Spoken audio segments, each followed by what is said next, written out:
അത് ഞാൻ അദ്ദേഹത്തോട് പറഞ്ഞിരുന്നു. ഞാൻ നേരത്തെ ഇങ്ങനെ പറഞ്ഞിട്ടുണ്ട്.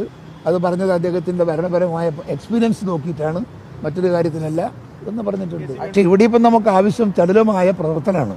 നമ്മളൊരു മുഖ്യമന്ത്രിയുടെ ഒരു സ്ഥാനത്ത് എല്ലാ കാര്യങ്ങളും കൈകാര്യം ചെയ്യാൻ സാധിക്കുന്ന കരുത്ത്, പിന്നെ ടൈമിലി ഡിസിഷൻ, അങ്ങനെയൊക്കെ വരുന്ന ആളുകളാണ് ഇപ്പം നമുക്ക് ആവശ്യം. കാരണം മുഖ്യമന്ത്രിയുടെ പോസ്റ്റിലേക്കാണ് വരുന്നത്.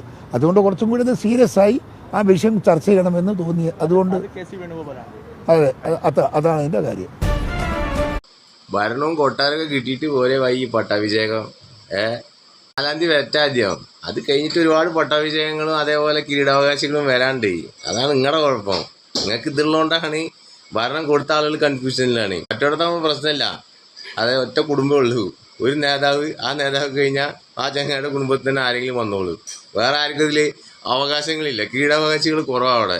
ഇവിടെ ഒരു സീറ്റിലിരിക്കാൻ 100-100 അവകാശികളാണ്. അല്ലാത്ത ഗതികേടനപ്പ. നന്ദി, നമസ്കാരം.